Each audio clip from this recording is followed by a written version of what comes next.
Are you ready to take your leadership journey to the next level? On the leadership platform TLP, we don't just talk about leadership, we live it.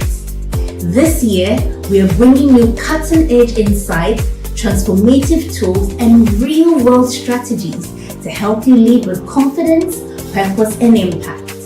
This year, we have 4 seasons with 50 episodes. We will dive into themes such as leading self, leading others, and leading institutions. We bring you Leaders Are Readers. This monthly session focuses on book reviews, discussions, encouraging all participants to read along with selected books on personal leadership and professional leadership. We also have a time with the CEO. In this segment, we dive into the stories of prominent CEOs who share their insights, lessons learned throughout their leadership journey. We also bring you extraordinary leadership stories, highlighting individuals in our societies who are doing extraordinary things. This segment inspires viewers with real-life examples of leadership in action. We will bring you some brilliant minds, courageous leaders changing the narrative of Africa. We also bring you, finally, the expert-led sessions, which cover a wide range of leadership and personal development topics, providing practical guidance and actionable strategies for personal and professional development. The leadership platform is your go-to space for personal growth, professional breakthroughs, and meaningful connections. I am Joy Bunsu-Schmutz, co-host on TLP, and I will see you every Saturday, 7 PM GMT, live.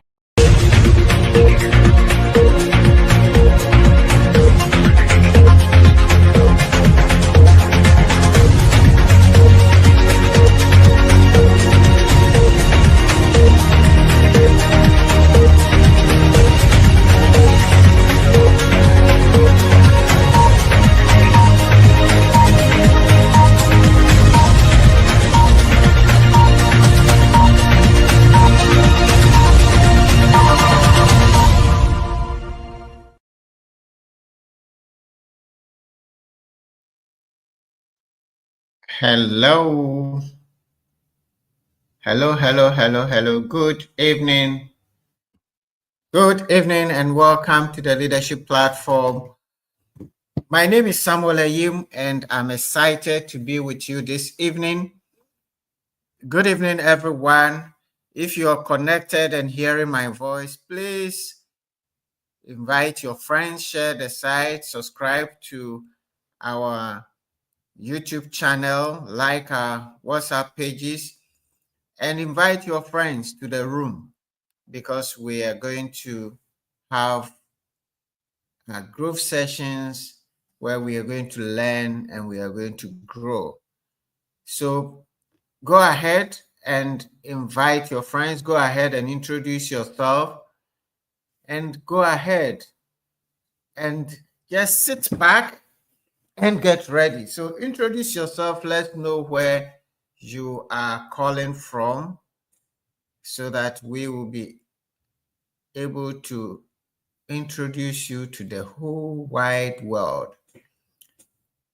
Right, let me see who is in the room at this moment. I know the ICS Africa team is here. Let's see. Please go ahead. We know many of you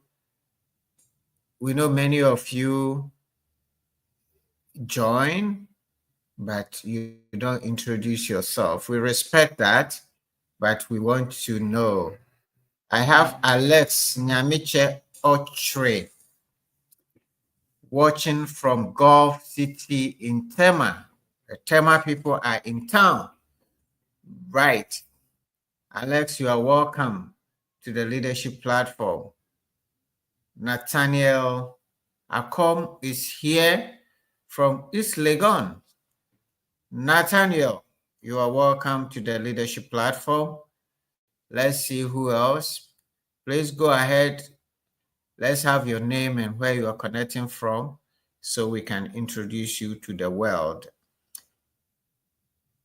Whilst we wait for others to introduce themselves, we will go ahead to introduce our subject for today.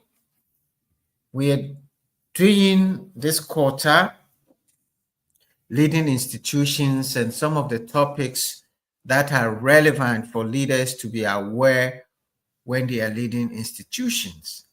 And so this evening, we are going to discuss culture in leadership, why values matter more than strategy. We know that leaders like to devise strategies to be successful.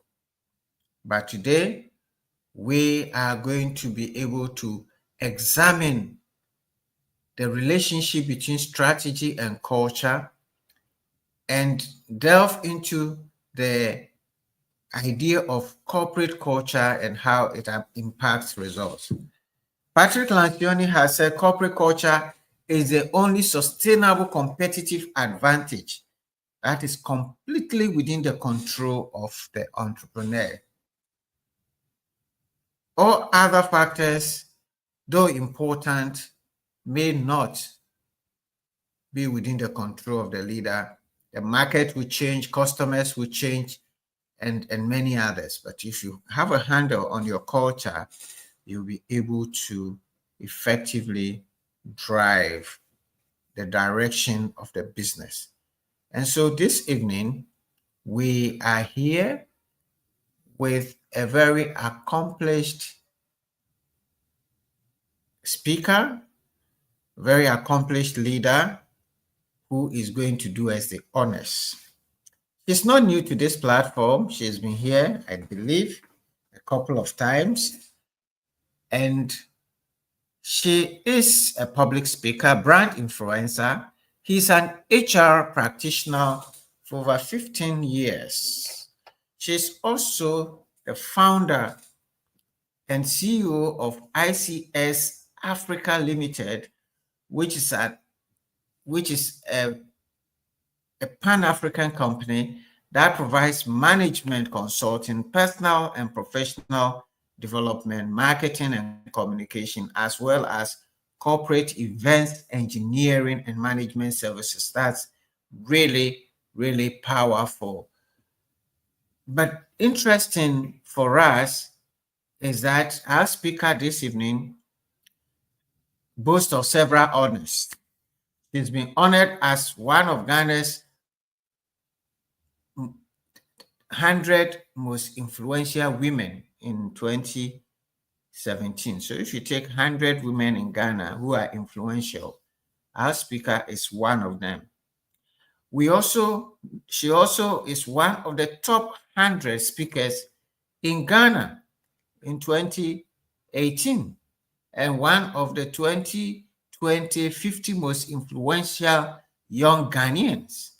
And 2022, Ghana's top 25 under 25 Mentors Award in HR and business consulting. She's visionary, which is a Visionary African Award recipient. So she's won several awards that you can check her out. And that is why she's on this platform to share her experience with us. I invite my good friend, Emmaline Datey, to the leadership platform. Emmaline, you are very, very welcome. I'm excited to have you again. And you can see smile, her bubbly face, and you go on social media. If you don't meet her, you'll meet her there. She's very active. So, Emmaline, now I'm just reading your profile and I'm looking at all these awards. How do you make that? I mean, how do all these awards come? What is driving you so that what are you doing so specially that everybody is rushing to give you some award? We want to know the secret. What's going on? Charlie, you are welcome. Sam. Good evening, Sam. It's always a pleasure to be here with you on your amazing platform by CTL Africa Leadership. Please, Sam is giving me some fans. I should give back to him. He's my senior in the practice. He's well No, no, loaded. Please no, look no, no. for This is not Samuel about Ayim Sam. This on is about LinkedIn. Before it comes to Emmaline. me, I know, Sam, I know, but I have to give honor to him. Honor is due. I'm giving my big brother, my senior brother in the business, the same honor he's giving me. He's been amazing. He's somebody I look up to. He doesn't know, but I mean, we are inspired by his life achievements. But Sam, this question you're asking me, sometimes when I get these invitations to receive an award, I basically don't even know why I'm being given an award. All I know is that I'm focused on making an impact with the life God has given me. I'm a very passionate woman, and I love to see people reach their highest potential. I love to see organizations thrive. I love to see countries succeed. I cannot see mediocrity and be comfortable with it. No. Where I'm able to make a change, I will contribute my quota, my time, my efforts, my resource, whatever it is I have to make sure that that impact is made. This world can only be a better place if each and every one of us, will submit ourselves to the call. So I just find myself useful to anything that needs me, and I just do it. It's as simple as that. Wonderful, That's wonderful, all I can wonderful. say. Thank you so very much. And we are always happy to have you. We love you. And we just want to send you the leadership platform. Don't go away. She has a lot to share.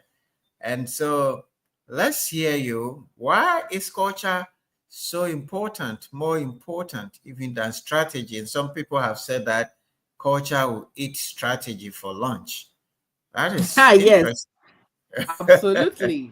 Absolutely, Sam. And it's so sad, as a business consultant, I have witnessed and seen how organizations that, could have done better are focused more on the material and not the substance. And that is what today is all about. That's what we are talking about today. We value physical things. We value things we can, tangible things beyond what would last longer. We value things that we don't value things that would, give us the sustainability that would. And it's interesting that this year's Live to Lead is talking about leading with sustainable wealth and prosperity, how we empower individuals and businesses for long-term, not today, not yesterday's, long-term success and growth. And culture has a very big part to play. So guys, you don't want to miss the 10th of October. I'll be emceeing again. And, Mr. Ayim and other partners will be coming on board with the Drs. John Maxwell and other amazing speakers. You don't want to miss Live to Lead on the 10th of October. I'll be coming up in my other platforms to tell you more about it. You need to be there, you and your team. Let's win together. Sam, Good. businesses don't have to go through a lot to make it happen.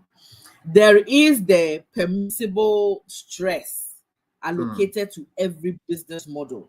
Okay, it's what we call risk. All right, every business has risk. But Sam, I tell you, companies that thrive longer, that have a legacy background or a legacy structure, are those who have certain values that keep them going. So you said it rightly. Things will change. There'll be challenges. There'll be issues and whatnot.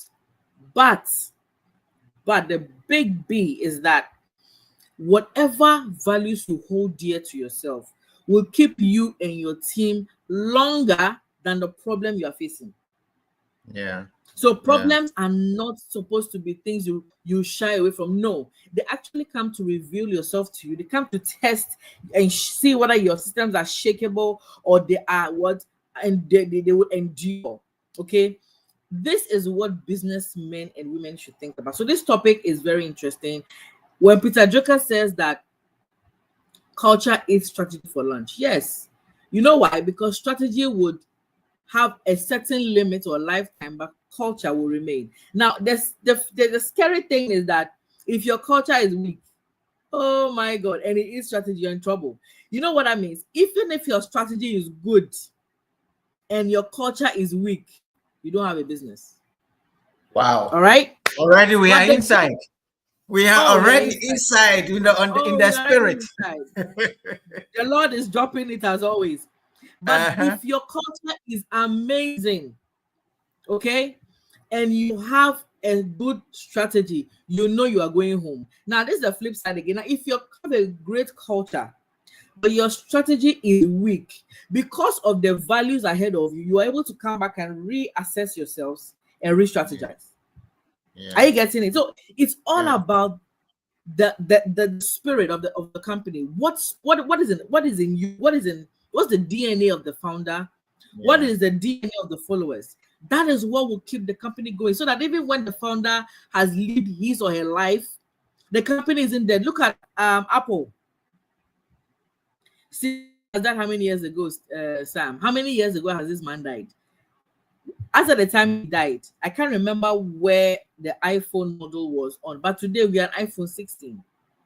Yeah. Why has the company not crashed? Have you heard the stocks going down? Has anybody heard Apple stocks going down? Like, even if it has, I'm sure they've come back and they are still sustainable. So the question is, how sustainable can your business be with the cultures you have? Think about it. As an employee working for an employer, are you aligned with the culture of your company, or there's a dichotomy? There's a disconnect, as we say. So it's very important that we as employers, as entrepreneurs, as HR leaders, do not joke with culture. And I'm going to be infusing a bit, one or two real life experiences that you may not see on Google or anywhere, or anywhere you research, you will not find. What I'm going to teach you are things you can find anywhere on the platform, but I will infuse my personal experiences to make you appreciate what I'm talking about. Okay. Right. I don't know if my slide is uploaded. I'm trying to look for it to okay. So then let's leave the platform. Let's upload the slides and let's start rocking with the slides. Good. Amazing. Amazing. So why does value matter more than strategy? That is what we are here to talk about.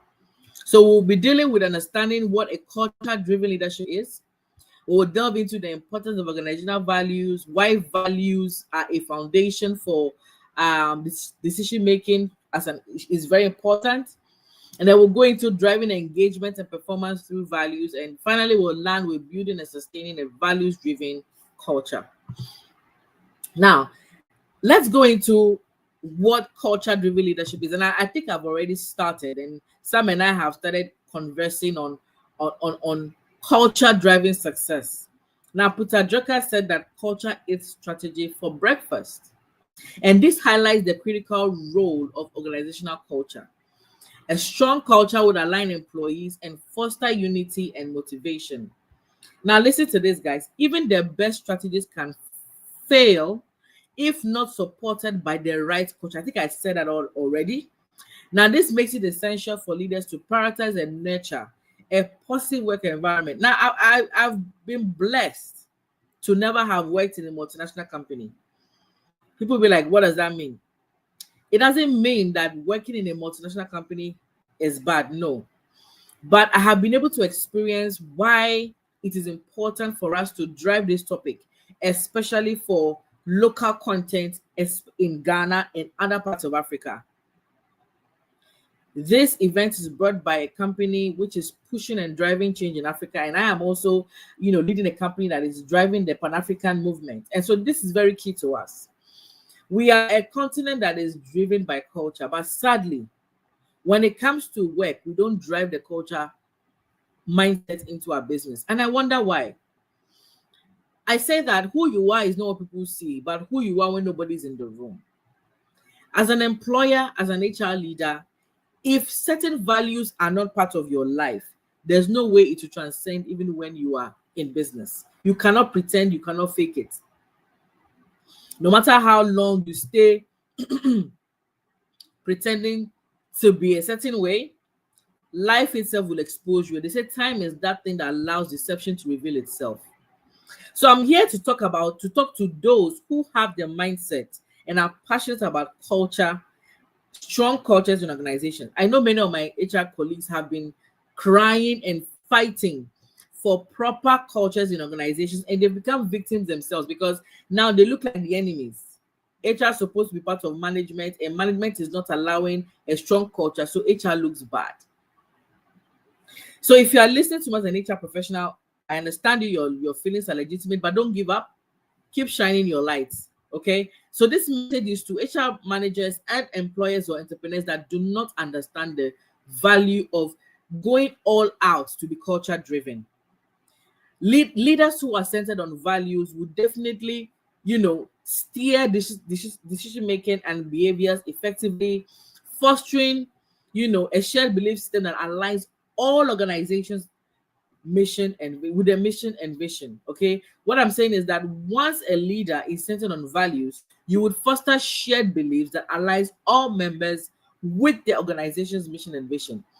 If you're unable to steer the course of people in alignment with the mission and vision of the organization, that company has failed on arrival. There is no prayer point that's going to help that company. All right. So culture-driven leaders, whether you are on the C-suite or not, you are influenced. Okay.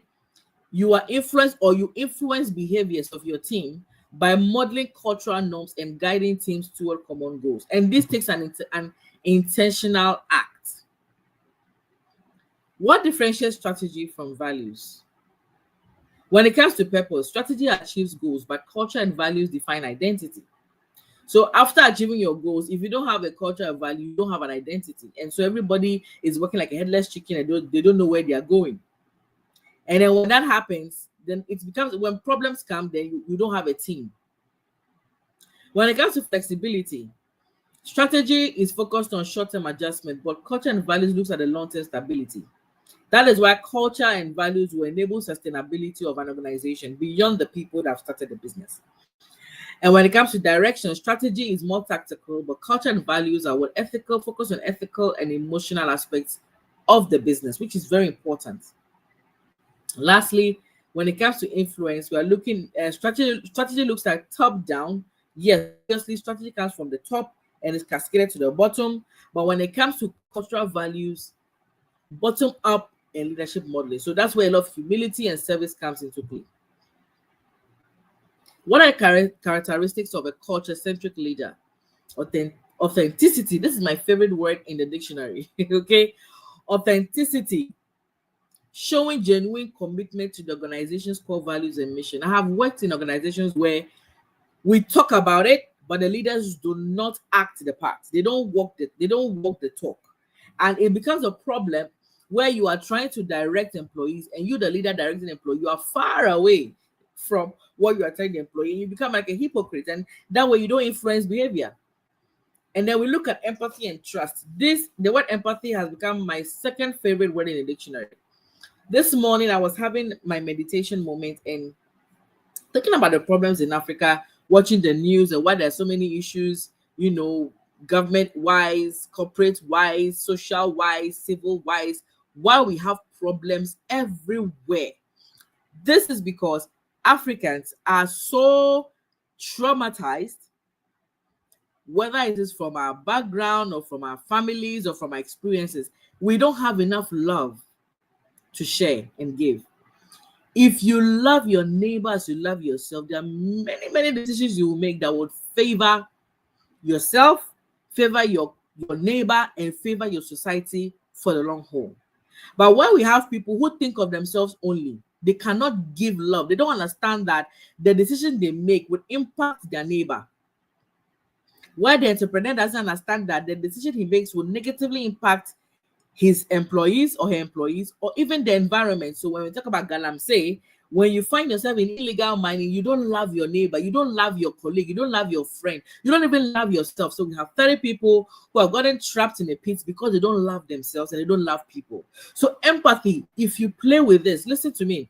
When you're recruiting people, when you do personality tests, please, HR professionals, begin to test for mental health assessment of the employees you are hiring, especially for C-suite leaders.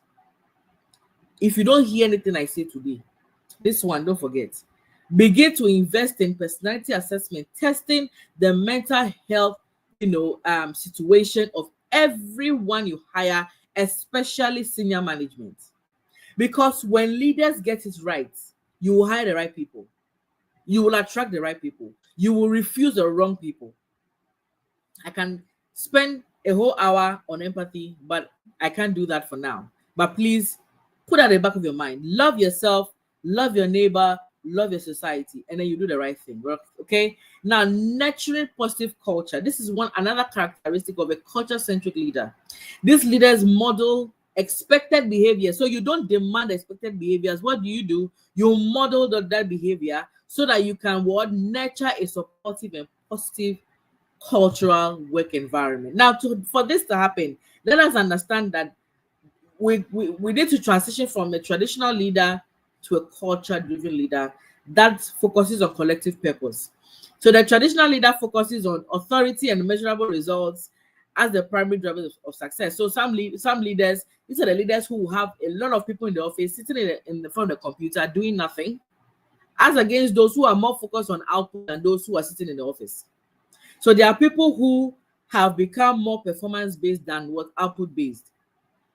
They don't put all the employees in one basket. Please, a culture-driven organization understands the mindset, the profile, the strength, the weakness of the employee, and place them accordingly. You cannot put every employee in the same status and assume the same result. It won't happen. If your employee is aquatic and you put that employee what's the word now?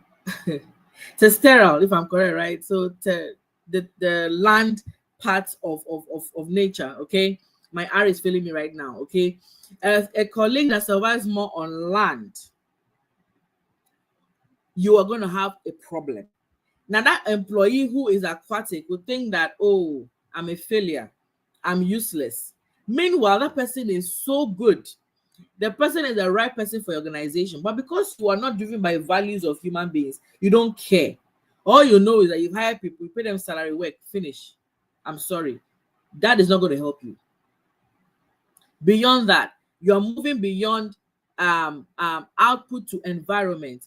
What kind of work environment will sustain the performance of my employees? You are more focused on the person coming early to work. But when the person stays overtime, you don't value the person's time. Why are you not paying overtime for your staff? Especially the overtime that you have permitted. You know, when you overlook overtime, you are even worrying yourself. Do not permit overtime if it is not something you are got by policy. You only pay for overtime that is what permitted. But there are people who have gone the extra mile. Let's assume you don't even want to pay them overtime because they are managers, and by law it doesn't accrue to them. Are you recognizing them? Are you giving a pat on the back, say, wow, Efia, you are doing so well. You do beyond what you are given. Thank you so much. That alone, that person would die for you. I'm telling you. But you see, in Africa, we love to stress ourselves to achieve. And I don't know when we're going to change, but you have to change. Collective, cultural driven leaders focus on collective purpose that motivates teams to work together towards long-term goals beyond immediate results. One thing a culture-driven leader does not permit is bad organizational politics, toxic relationships. When you see people who are trying to, bring about such behaviors that are toxic, such leaders don't permit it. And that leader, you don't wait for the subordinates to come and report it to you. A leader that sits as a CEO, if you are too busy focused on paperwork, you are not leading. I'll say it again. If you're a CEO too busy focused on paperwork, you're not leading. You know why? It means that you have hired people who are not working. If you're spending too much time as a CEO on administrative work, you have hired people who are not working. Your job as a leader, as the father or the mother of the company, is to ensure proper people management, proper structure in place, proper systems are working. You're mentoring and you're coaching your leaders to lead other leaders. The only time you are signing paper is checks, maybe meetings, documents for the board, or strategy documents to cascade down, or signing contracts. If you are busy doing the work of your COO, the work of your administrator, you might as well fire them and then do the work alone. If you are too focused on paperwork as a CEO, you are going to fail. If you want a lot of executive coaching and CEO, please see CTL Leadership. It will help you out. Now let's dive into the importance of organizational values here. Obviously, it impacts positive behavior and provides an identity that enables the company to win. Okay, so these values are fundamental principles that defines a company and what it stands for. So my company, we value teamwork, we value leadership, we value professionalism, we value fun, because now we believe in wellness. Okay, yeah, we value excellence and service, integrity. All of these things are the values I represent, and I expect my team to have the same. When I am engaging partners or consultants, if you don't have any of this, I cannot work with you.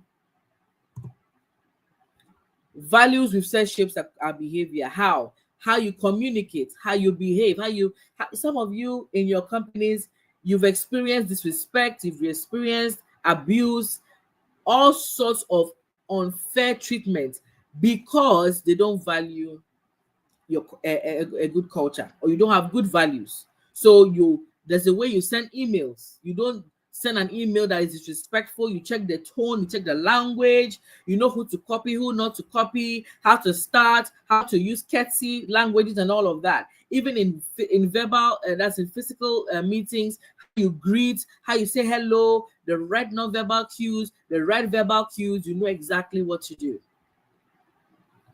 Your decision making, we've said that already.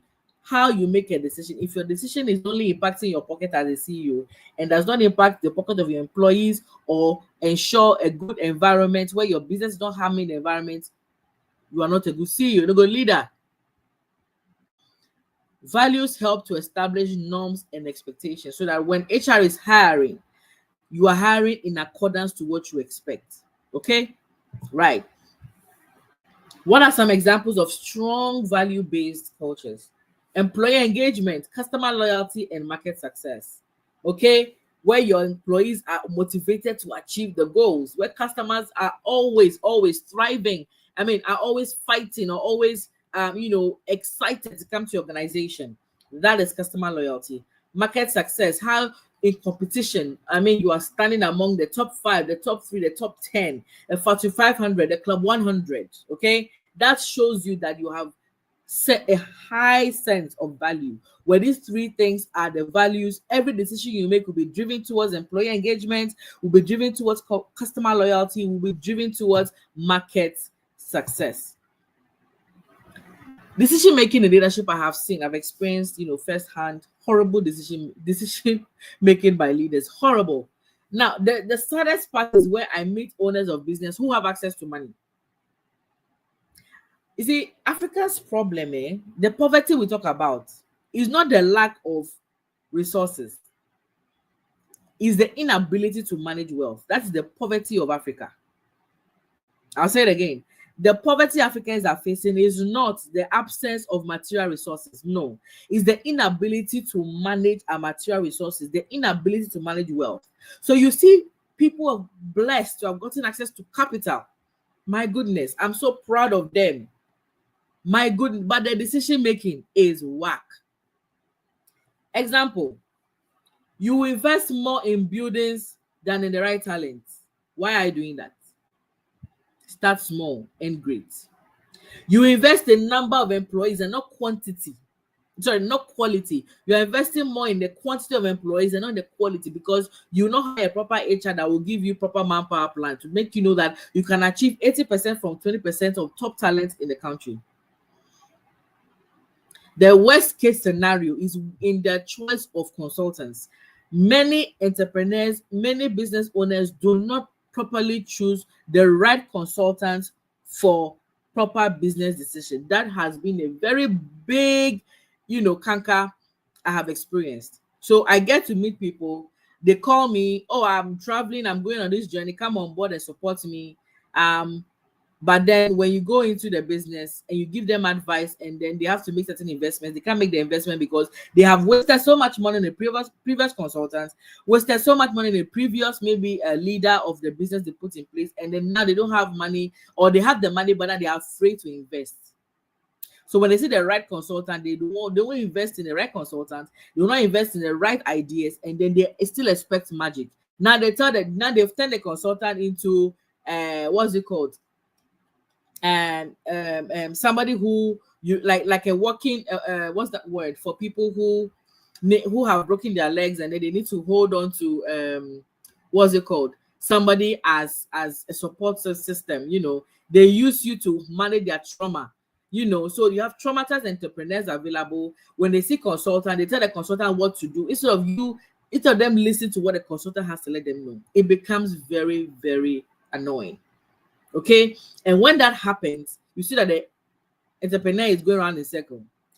The entrepreneur cannot achieve his or her goal. Please align your decision with proper values.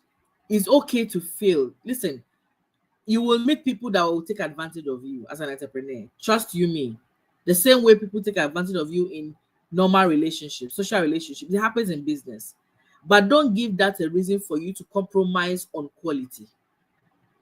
Never compromise on the right decision. Never compromise on the right strategy. Never. If your strategy will tell me the kind of culture you have. So make sure you use value as your compass. You align your decision with your mission, and you ensure your decisions are connected to long-term sustainability. Values aid consistency and trust. Very important. It's something that values help you. Consistency is my third favorite word in the dictionary. When you align yourself with core values, you are able to build trust and credibility and then have a stable organizational environment. What it means is that you have employees, you have partners, clients, stakeholders, customers that trust you. And I tell you what, if you own a business and people can trust you, you are done. I mean, you are good to go. You have arrived. You are doing very well. Okay? So ensure that your decisions are based on values that drive consistency and will build trust. So we have now established that strategy or culture is more valuable than strategy. So make sure, therefore, that you align your strategy with your value. Every strategy must be value-based. Every strategy you make must be value-based. So when you hire a consultant, ensure that the consultant is aligned with your values so that the consultant will make sure they make decisions based on your values. Any consultant that is not interested in your values is not the right person for you. Any employee that is not concerned about your values is not the right employee for you. Enhance commitment. Always align strategy with your values so that it will increase employee and stakeholder commitments through shared purpose and identity. And finally, competitive differentiation. You're able to build trust in the market, and therefore, as a competitor, you are always flying very, very high. So let's drive engagement and performance through value. How do we do this as HR professionals? Connect employees to values, increase their motivation by sharing values with them, and also reduce turnover. So it means that having a strong work culture would engage your employees, or rather connect employees to your values. It would increase their motivation and to reduce turnover, which HR manager would not be excited to have an employee working 5 years and above. We're excited. Today, employment has become very fluid because flexibility has become a norm of the day. People want also working jobs, but unfortunately, one job can probably not pay them all of their monies. How do you keep employees without losing them, without you being able to pay them the salary for 3 jobs? How can you do that? All right. It takes strategy. What is the HR strategy? Hire people who can freelance, hire people who can do flexible work, and then keep most of the money for those who are going to do it full time. Your compensation strategy has to connect with your recruitment strategy. Okay, you can't have everybody 24/7 permanent employee. It won't work because most of those employees cannot be committed to you only. And so most of them have other commitments, and when they want to go for the commitments, it becomes a problem. Now, you as a company, finding that kind of employee becomes difficult. So how do you win such employee to yourself? Re-strategize your planning, and it will help you. If you need more of that service, reach out to me through CTL Leadership, and I'll help you with a proper manpower planning for your organization in line with the budget that you have. And obviously, you would improve team collaboration and cohesion. Teams thrive where cultures are amazing. I mean, you need to see certain companies that are doing well. Always excited, always happy. Oh, we're waking up in the morning. Oh my God, Are you waking up in the morning excited to go to work? Even you as an entrepreneur, are you happy to go to your office every morning? If you're not happy, and oh my God, it's Monday, oh my God, I'm going to meet those employees, oh my God, I'm going to meet, then something is wrong. It's fixable, fix it. All right? Shared team values, open communication, and mutual support are things you will experience when you have a culture-driven organization. And obviously, you would influence the organization's reputation and success. You're always listed top, Ghana's top 100, Fortune 500. Okay, all of the top, rating programs or projects will have your company, called the Ghana CEOs Summit or awards. They call you for it, but it takes a lot of work. A lot of value-driven efforts. Very important. More importantly, let me tell you something you don't know, in case you didn't know. A culture-driven leadership exposes you to the global market. I tell you, it opens doors to international markets for you. Don't play with it. It is enough. It is a worthy sacrifice. It is a worthy investment to ensure that you value people, you value cultures beyond buildings and flashy marketing campaigns and all that, which are good, but if you don't have proper systems in place, those things will become a waste of your money. Please, to ensure that your name is spoken at the gates when international people are making decisions, that your name is mentioned, invest in a culture-driven organization. How do we build and sustain a value-driven culture? We've said it before. As a leader, lead by example. Do not delegate. That is one job you can't delegate to anybody. As a leader, don't delegate behavior to anyone. Don't expect your employee to behave the way you are not ready to behave. No, it's not going to happen. Employees are inspired by leaders who lead by example. Then recognize those who are following you as you follow your values. Please recognize them and don't only focus on punishing. Have a balanced system, for crying out loud. And then ensure that you have a proper accountability system.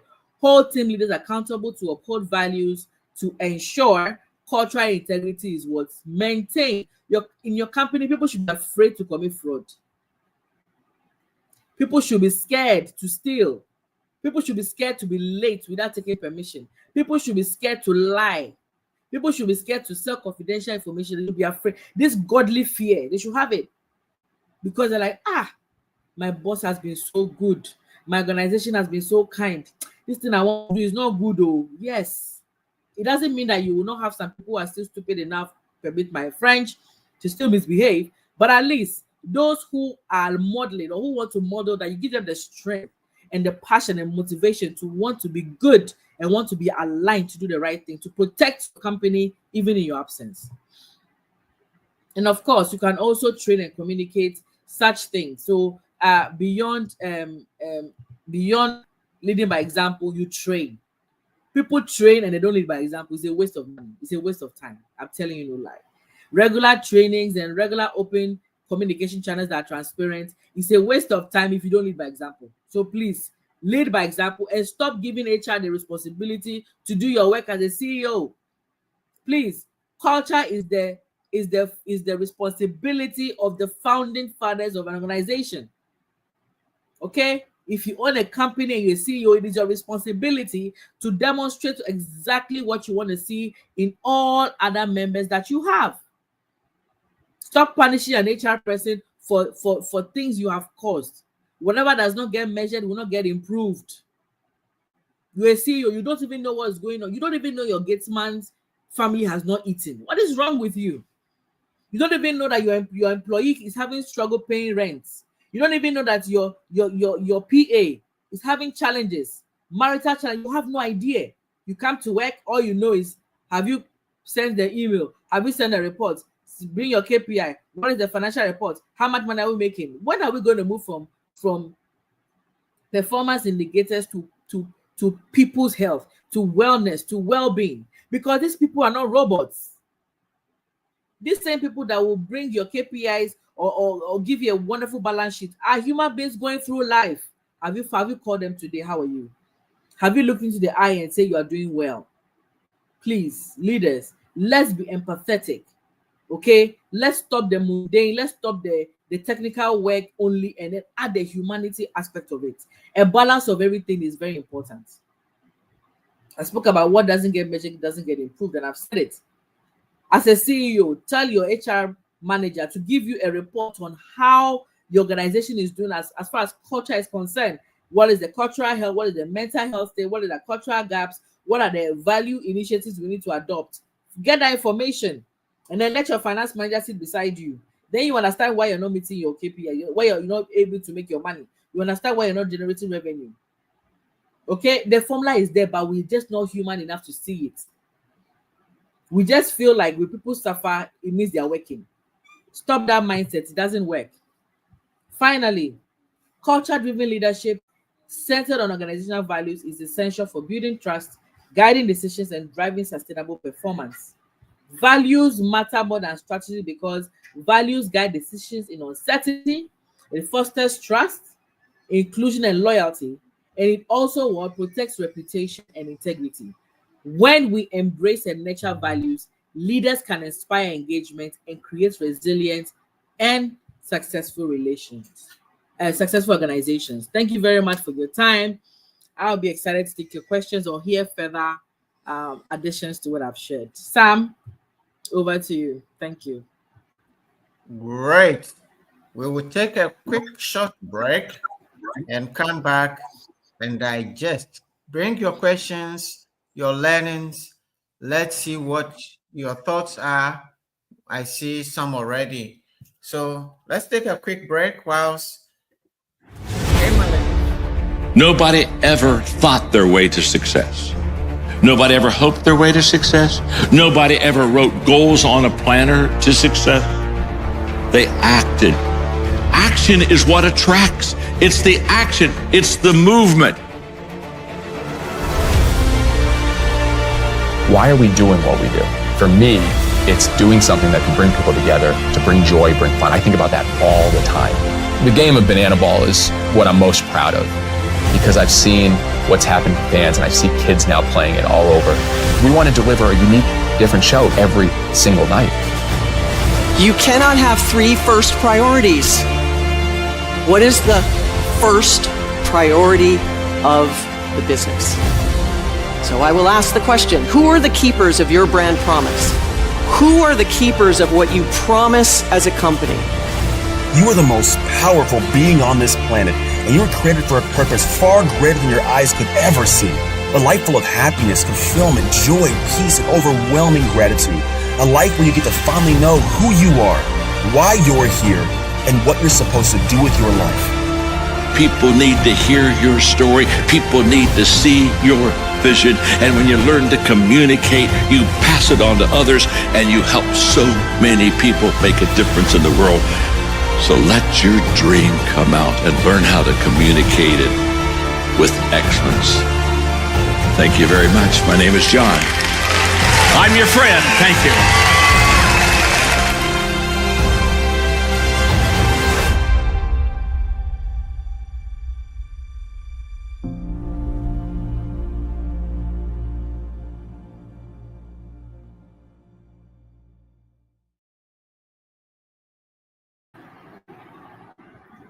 Well, welcome back.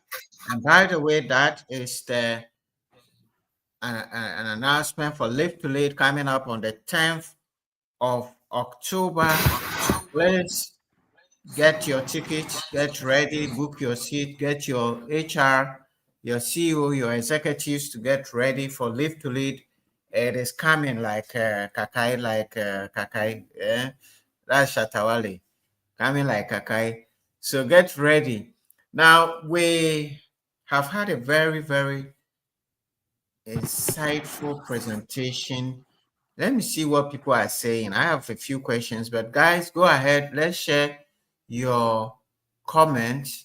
Let's see your questions. Let's also see what you're taking away. What are the learnings you're getting from this presentation? It's quite a lot of you are here. Let me see who is here from the last time. We see Nathaniel is here. Great. Young Dennis is here. Conrad says good topic to discuss. Nana Fimba Austin. Nana is here. Hello all. We have Ben Aye watching from Accra. Great. Ben is here. We have Mo Vanderpoy is here. Great topic. Thanks for sharing this insight, she says. Abochi Gayson is here watching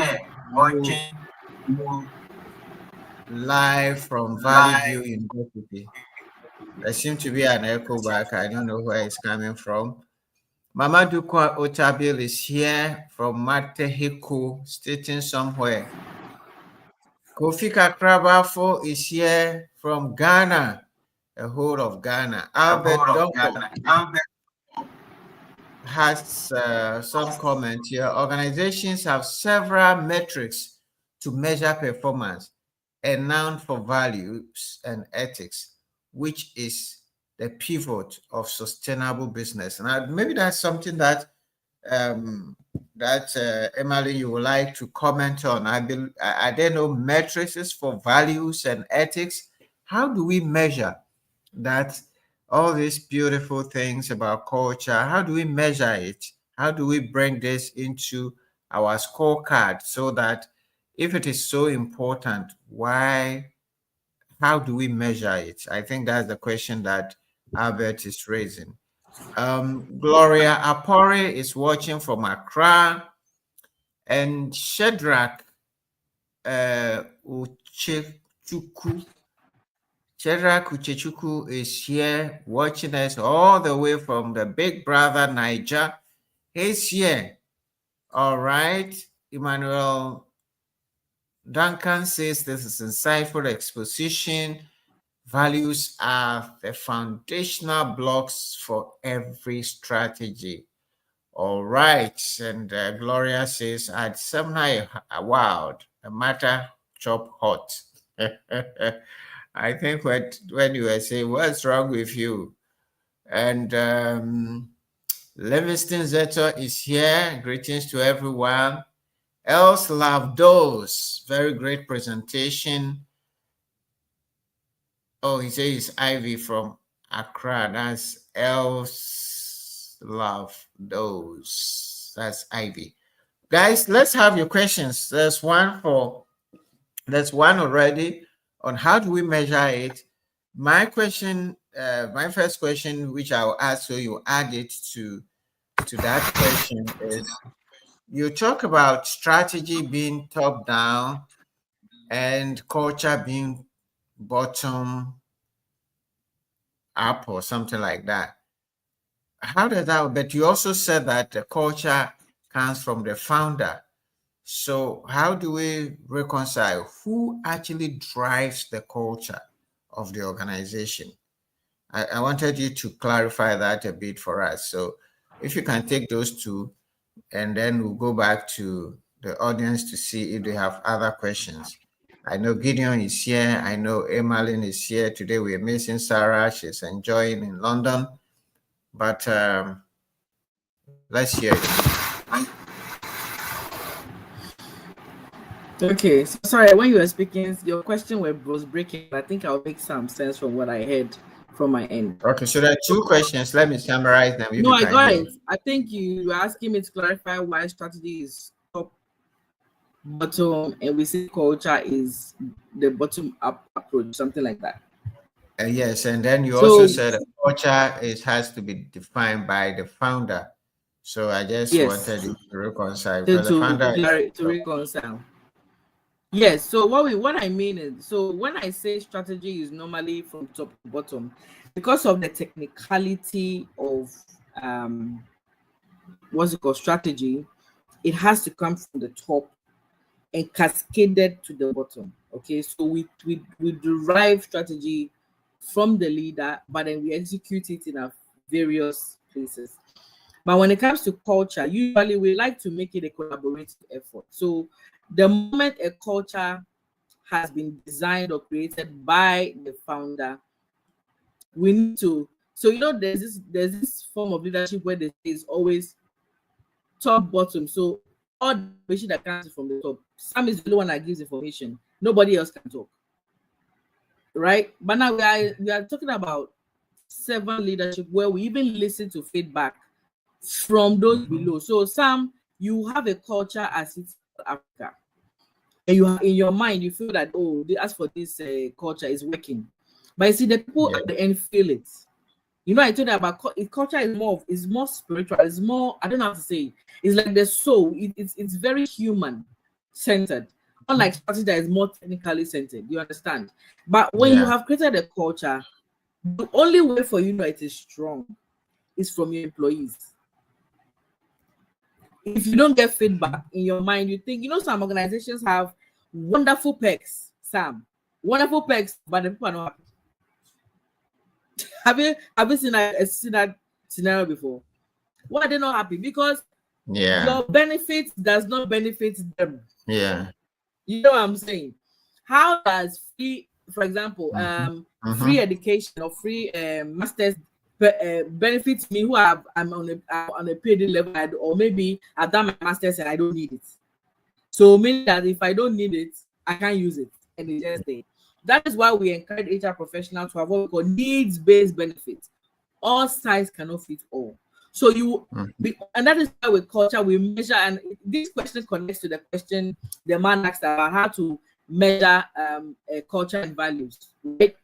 It's because you have to get feedback from those below you. So as a CEO, Sam, you get feedback from your next in line. Next in line, get information from the next in line. You understand? And all the information to your gate man, all that information comes back to okay, Sam was like, okay, I thought I was doing well, though. Sana, I was working alone. Okay, that's fine. Let me consider what my people are saying, and then we build a collective culture. That is what we talk about shared. It fosters a shared or collaborative, value system that we all share together.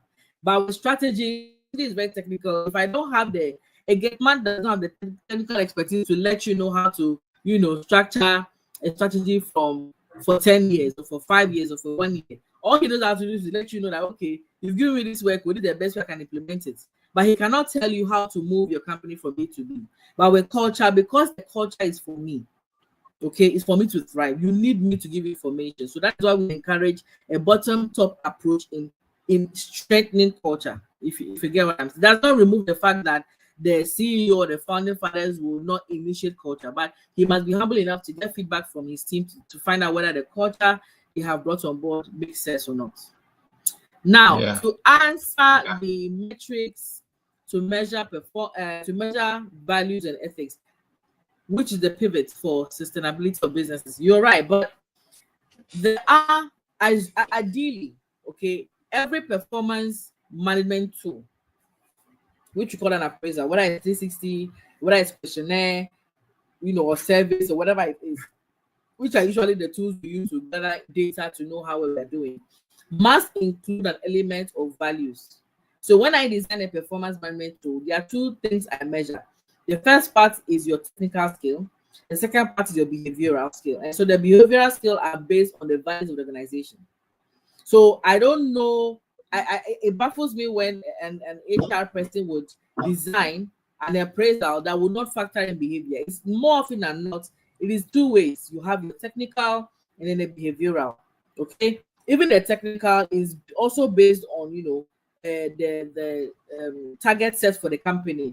The metrics that's either the quantitative or the qualitative achievements needed. So that is separate. So everybody has a different expectation, but when it comes to behavior, it's the same.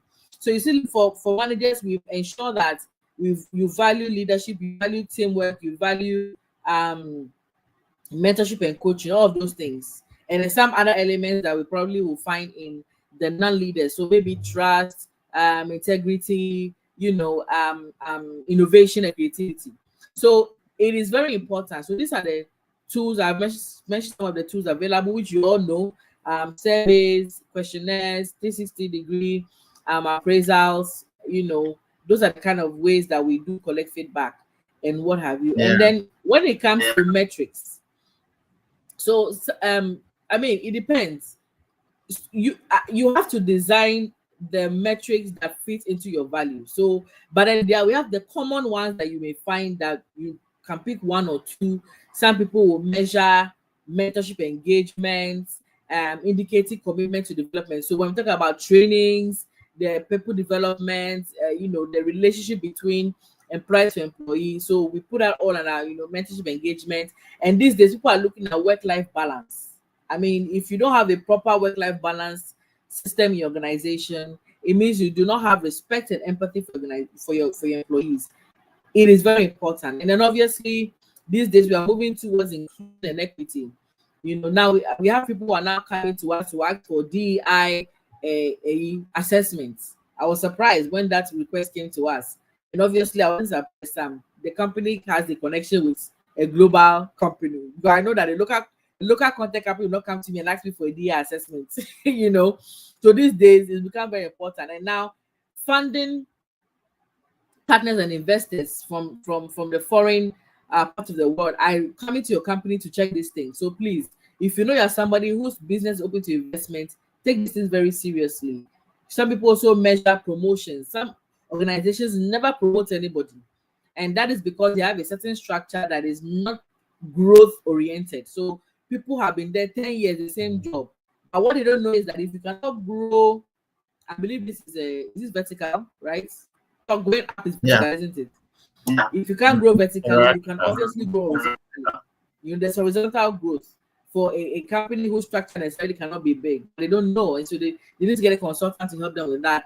And then now, in the era of employee mental health, people are measuring psychological safety. Okay, all of these things, we put them together. I think they're recommended metrics you can use to create a culture that is strong, and based on that, you use them as your metrics. But the other thing that people can use for metrics, as long as it's based on good values and would sustain employee engagement and motivation. All right. So what you reward what you value. So you define your values and reward people who are living them. So you have to find a way to assess those values, and then you have to sanction those who are not living the values. But if you don't have a way to measure, then you will not be able to. So it has to be on your appraisal, as it's been said. All right. Now, there is a question from Young Davis. He's asking, how do you handle a situation where an admin or HR manager deny an employee's benefit based on personal bias or emotional reason rather than on employees' performance and sacrifice or integrity? And I think you can tie that into the next question, which is also related. What do you have to do when your employer does not value your hard-working leadership, but rather interested in your output and enjoys in your glories with no motivation? What do you do as an employee? All right. So those are two difficult questions for you. I can imagine. Sometimes you HR people, you don't give. It's saying that you people, you don't, reward people. You are using your emotions, not their results. Is that what you people do in HR? Let's hear you. Oh, a lot of them do that. Sadly, I'm reading this, I'm imagining it is happening in a country like America or the UK. That HR will never even dream of doing it. You are going to cut straight to make a lot of money. But it's in Africa that we take advantage of our people. This is so unethical and it's very wrong. That is why we do the appraisals and we give you feedback. And the feedback from your appraiser lets you know whether you are, eligible for a reward or not. So after your performance appraisal, I want to assume that this question is being asked because the person has an assessment to show or evidence that you have been rewarded, you've done well. If not, don't assume that because you work every day, in your mind, you've measured yourself. I want to believe that that company has a policy you can refer to. So this is a grievance issue, okay? Refer to your grievance policy and then act accordingly. Usually the grievance policy will state that if it's a leader who you have spoken with and cannot and does not want to make peace with you, so you cascade it to a higher leadership. You keep moving until you get to the CEO. In this case, where it's an HR, usually we say we get to the CEO before we even get to the HR. In some cases, where the HR is misbehaving, then you need to take the course to the CEO. If your line manager is not, and in this, your line manager should be fighting for you. And if your line manager is not fighting for you, then you go to the CEO. If you go to the CEO and they're not fighting for you, my brother, my sister, that organization is not for you. There's a mismatch. Okay. I'm not sure what the law says about denying of benefits are actually it's not a legal thing. It's not mandatory. It's called it's at the discretion of the company. But then what the law would let you know is that if you make a decision that is not illegal, but then it will impact the performance of the employees at your own detriment. Do you understand? So there is nothing legal. You can't seek redress, but you can make a decision and walk away. I mean, if you're a great employee, I'm sure an employer with better values looking for you would appreciate you. That's what I can tell you to do. But exhaust all the steps in your grievance procedure. When it's not done, then you make a decision to just walk away. Great. Thank you so very much. Now, my other question I have, because I'm not seeing any other question. David says, great program. Albert says, thank you. Now, how do you explain a situation where the CEO or the main leader has a very strong work ethic, but the others don't care? I mean, if I just have to borrow from Jesus' story of the parable of the talents, where somebody was given a talent and he buried the talent, and when the master is coming to ask, he's complaining that the master was too hardworking, he was too industrious, so because of that he could not do anything, and he went to bury the talent. And there are others who saw that and they went to. So what do you do with this situation where the leader is, by example, living a certain standard, but the people are not? How do you cascade those standards down? So I first of all spoke about leading by example. And then when you know that you are actually leading by example, then you move into dialogue. You know, people behave in certain ways. You cannot assume you know the reason. You know, we always see people behave in a certain way. We just put them in a basket, we label them, and we assume that they are just, they lost cause. But as the leader, you need to find out why the person is behaving the way he or she is behaving. Now, we have noticed that a lot of that performance is embedded in a lot of mental health issues. Trauma has not made a lot of people reach the highest peak. And if you're unable to deal with the underlying issues that the person is handling, you would assume that this person is lazy. So I would say, as a leader, before you write off that person, let that person go through an assessment. Take that person. Now, we encourage leaders to subscribe to an employee assistance program vendor. It's very important. There's certain things that HR cannot do because of the nature of that situation when it comes to mental health. So some companies have hired their own personal psychologists, or they refer you to a psychologist or to an EAP service provider that would assess the problem with the employee and give you, the right treatment or the right solution to the problem. So once you have identified that you are a leader by example, you've dialogued, you have coached, you've mentored, you've provided a place for growth, and the person is still not moving an inch or not changing, then you have to now let the person go through that support. Now, when you let the person go through that support and still the person is not changing, then you have to hold the person accountable with compassion. What it means is that you let the person know that, listen, I cannot allow you to continue, but I will not tolerate your character. So you, whilst not trying to condemn the person, let the person know that if you don't align, the company has certain policies, certain values you must display. We provide all the support for you. If you cannot do it, then we have to let you go. We have an example where I'm dealing with a case like that, a certain malfeasance was committed by a certain staff of my client, and we noticed that there's a lot of mental health, issues that surrounded it, because he had to do a lot of addiction issues and what have you. We have now sent the person to a rehabilitation center for help. We demoted the person, we removed access, certain access, privileged access from the person, and then we went through this disciplinary process.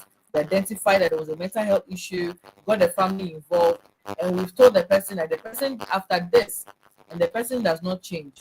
We have done everything by the law, done everything by the law of the land and of God.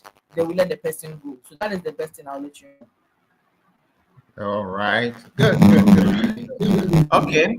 Not seeing any more questions. Anita is watching from Accra.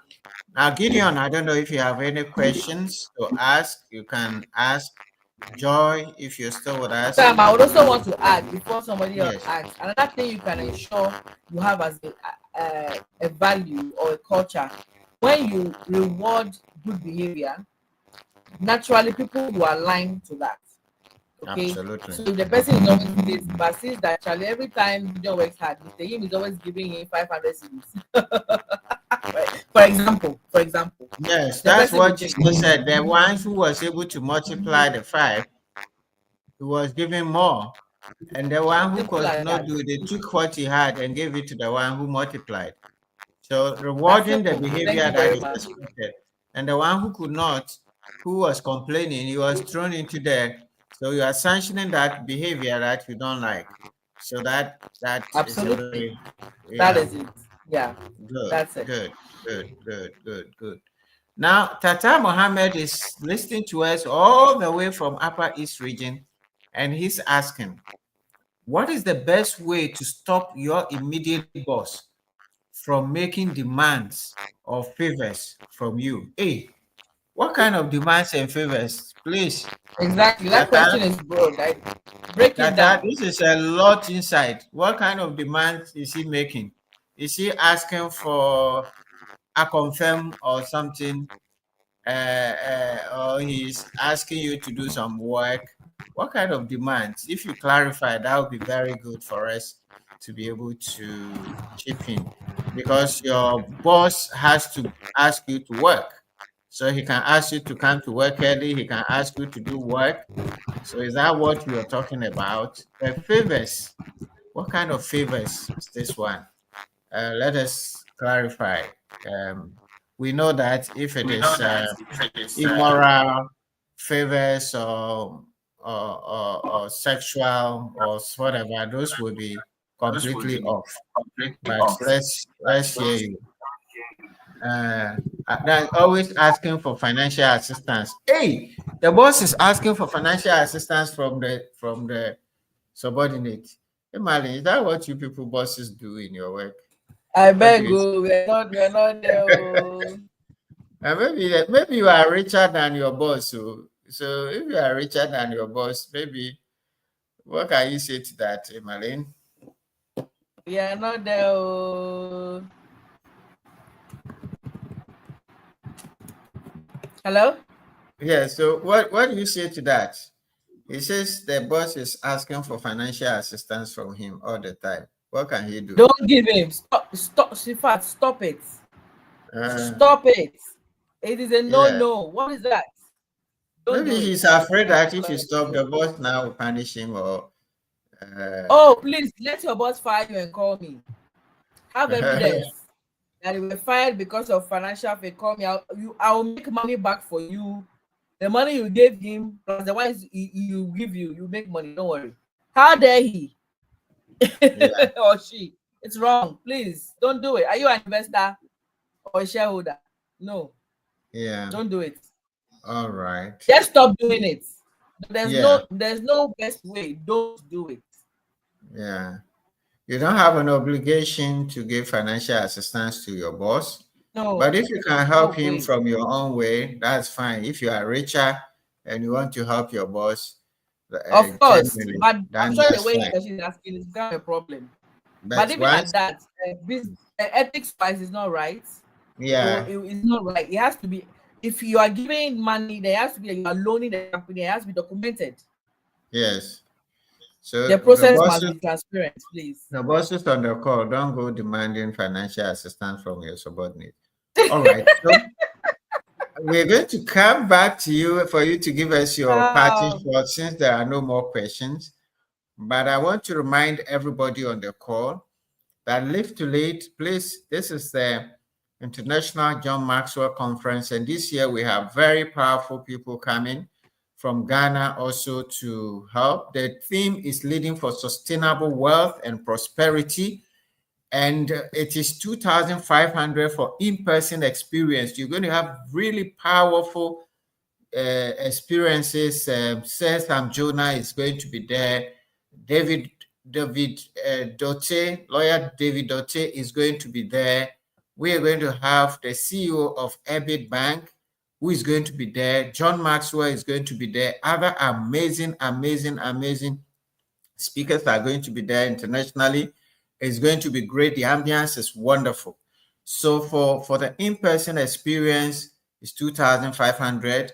You can come with your teams, so speak to your HR. You can have a table where you have your team and we have discussions around those tables.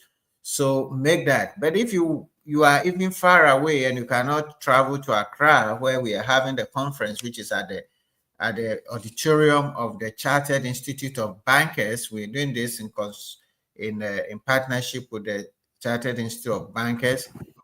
So if you cannot, you have a fantastic opportunity to have a special virtual session, which will give you, like you are right in the room. You have all the sessions beamed live into a virtual session, which you can experience. And you have opportunity to keep those ones for 4-5 days, where you can go through the experience over and over again. And that is just then is for 1,000 Ghana cedis. So you can have the same experience for 1,000 Ghana cedis. And we have an early bird from now to end of August. If you're able to pay up, you will get a discount of 10% on either of those tickets.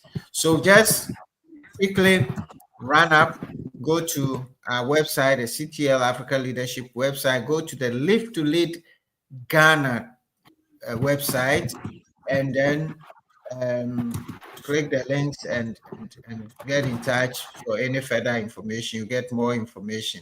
So that is coming up. We also have the growth journey, which is running. The next cohort is open for registration.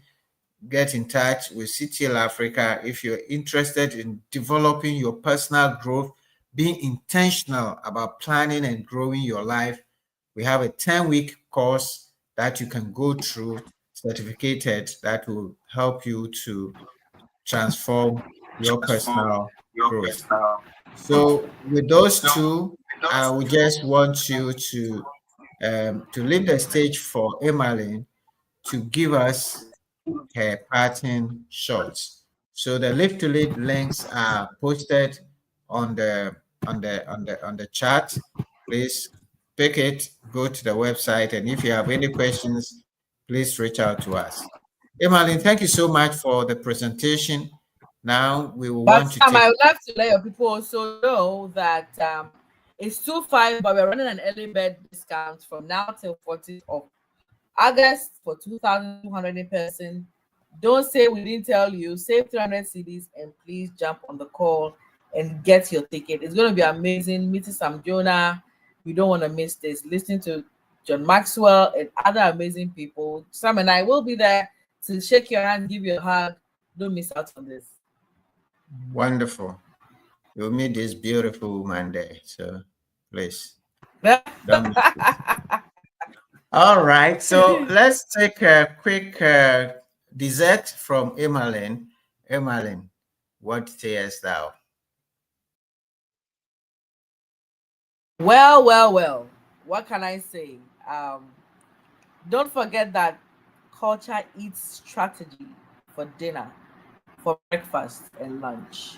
As an entrepreneur, you are the one that can make the difference in the organization. You are the spirit, the soul, the life, the body of the organization. Don't delegate your responsibility to others. Be the change you want to see. I'm rooting for you. It's not easy to be an entrepreneur in Africa, but we have success stories of Africans that are making it happen. Come over to CTL Leadership Africa for more leadership support. Teach you how to create strong values and culture for organization. Your life will not be the same. I'll see you on October 10, 2025 by the special grace of God. Love you all. Thank you so very much for this presentation. And you guys can go back to the presentation on our YouTube channel, on our Facebook Live and LinkedIn. You can go back. If you join a bit late, you can go back for this and all the other previous episodes of the Leadership Platform, where we have amazing lessons to help you in your personal growth, to help you in your business development, to help you with your personal finances, to help you, more importantly, with your leadership, how to lead, develop yourself to lead others. So many. We've been doing this for almost 5 years, so we have a long list of episodes available on our YouTube. So do yourself a favor. This is all free until you get to a point where you have to pay. But we are ready to come to your organizations to also share leadership and other lessons to help you. If you need personal coaching, reach out to us. We'll be able to help you, have sessions with you to re-energize your direction of growth. On that note, I want to thank Emmaline once again for giving us her time and sharing these lessons with us. I want to thank the team, Sarah, Jisiapia, Joy, Vivian, for running all around all the time and getting us this leadership platform on board. I want to thank Priscilla, always doing great with our creative, and want to thank Gideon and Elizabeth and Hawa and everybody at CTL who is supporting quietly from behind. Until we meet again next week, I say bye-bye. God bless you. For over a decade, CTL Africa Leadership has been more than a service provider. We are your dedicated partner in leadership growth, specializing in leadership development, corporate governance, strategy, culture, change management, and customer service. We focus on relational skills and personal growth essentials for effective and sustainable leadership. Our approach blends masterclasses, mastermind groups, gamified learning, and executive coaching to create impactful and engaging programs. Introducing our 2025 Corporate Development Catalog. For all heads of organizations and HR leaders, call us now to request your copy today and take your organization to the next level in 2025.